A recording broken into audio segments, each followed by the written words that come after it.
நான் நண்பர்கள்னு சொல்லலை, காமனாகவே சொல்கிறேன். இவங்க யாரெல்லாம் நல்லவங்க நினைக்கிறாங்களோ அவங்கெல்லாம் இவங்களுக்கு ஆப்போசிட்டு. யாரெல்லாம் இவங்க வேண்டான்னு வெறுத்து ஒதுக்குறாங்களோ அவங்க தான் இவங்களுக்கு நல்லது பண்ணுறவங்களா இருப்பாங்க. அது இவங்க தான் ஐடென்டிஃபை பண்ணணும். சரி, அந்த ஐடென்டிஃபை பண்ணுறதுல தான் இவங்க தப்பு பண்ணுவாங்கன்னு சொல்கிறேன். இந்த மீனும் பண்ணுற தப்பே என்னன்னா, யார் நல்லவங்க யார் கெட்டவங்கன்னு சொல்லி இவங்களால ஐடென்டிஃபை பண்ணுறதுலேயே மிஸ்டேக் பண்ணும் இது. அதுவும் இந்த சூரியன் சனி சேர்க்கை இருந்து குரு பகவான் கூட வரும்போது சொசைட்டியில் பார்க்குறவங்க எல்லாருமே நல்லவங்க நினச்சிடும், வீட்டு உறுப்பினர் எல்லாரையும் கெட்டதும் நினச்சிடும். ஸோ அதுதான் அந்த ஐடென்டிஃபை பண்ணுறத ரொம்ப கேர்ஃபுல்லாக பண்ணுங்கன்னு சொல்கிறேன். அதை இவங்க தப்பு பண்ணிட்டு தான் பின்னாடி வருந்தும் போது டிப்ரெஷன் வந்துடும், பிபி வந்துடும். டிப்ரெஷன் மனுஷனுக்கு வந்துட்டாலே ஊரில் இருக்கிற எல்லா வியாதியும் வந்து உட்காந்துரும். அதில் மட்டும் கேர்ஃபுல்லாக இருக்கும். இப்போ நம்ம சொன்னது எல்லாமே பொது பலன் தான். பொதுவாக வந்து 12 ராசிக்குமே மேஷம் முதல் மீனம் வரை இருக்கக்கூடிய ஒவ்வொரு வீட்லேயும் சூரியன் சனி சேர்க்க என்ன மாதிரியான பலன் கொடுக்கும், ப்ளஸ் மைனஸ் வழிபாடு நோய் ரீதியாக நம்ம கொடுத்துருக்கோம். இதில் இவங்க 2 பேர் மட்டும் தனித்திருந்தா இந்த மாதிரி பலன் கொடுக்கும்.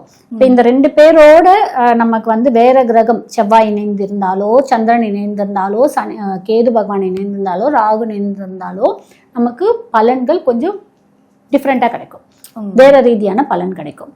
இதுலயே நம்ம வந்து இப்ப மேஷம்னா செவ்வாய் அவரோட காரத்துவம் கொடுத்துருவாரு, மீனம்னா குரு அவரோட காரத்துவம் கொடுத்துருவாரு, சிம்மம்னா சூரியன் அவரோட காரத்துவம் கொடுப்பாரு. இப்போ இது இல்லாமல் கிரகங்கள் இணையும் போது அதோட காரத்துவம் வேற மாதிரி இருக்கும்.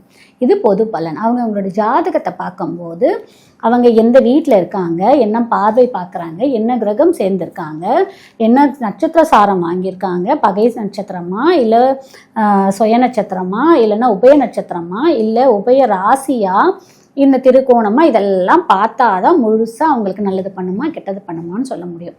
ஆனால் முடிஞ்ச அளவுக்கு இந்த சூரியன் சனி சேர்க்க கொஞ்சம் ஒரு 3 கோடி 5 கோடி பீப்புள்ஸ் இருக்காங்க பார்த்தீங்களா, அதில் ஒரு பர்டிகுலர் சில பர்சன்ஸ்லாம் பார்த்தீங்கன்னா பிஸ்னஸில் ஓஹோன்னு இருக்காங்க பாருங்கள். ஏற்கனவே சொன்ன ரத்தன், டாடா ரத்தன்லாம் இருக்காரு அவர், அப்புறம் வந்து அம்பானி அந்த மாதிரிலாம் இருக்காங்க பார்த்தீங்கன்னா, அவங்களுக்கு எல்லாமே ஏதாவது ஒரு ரீதியான இருக்கும். இவங்களாம் பிஸ்னஸில் எப்படி ஓஹோன்னு இருக்காங்க. இப்போ இன்ஃபோசிஸ் இருக்கார், இப்போ நாராயணன் சார், அந்த மாதிரியான வரத்துக்கான வாய்ப்பு ஜாஸ்தி இருக்குது. அது அவங்க சுய ஜாதகத்தை டிபெண்ட்ஸ் பண்ணி தான் வரும் நமக்கு. சரி, சூரியன் சனி சேர்க்கையை பற்றி நிறைய விஷயங்கள் வந்து ரொம்ப தெளிவாக பகிர்ந்துக்கிட்டீங்க. 12 ராசிக்கும் என்னென்ன மாதிரியான நன்மைகள் இருக்குது, என்னென்ன மாதிரியான தீன்மைகள் இருக்குது, என்ன விஷயங்கள் அவங்க ஜாக்கிரதையாக இருக்கணும் அப்படின்ற மாதிரி நிறைய விஷயங்கள் வந்து ரொம்ப துல்லியமாக பகிர்ந்துக்கிட்டீங்க. நன்றி.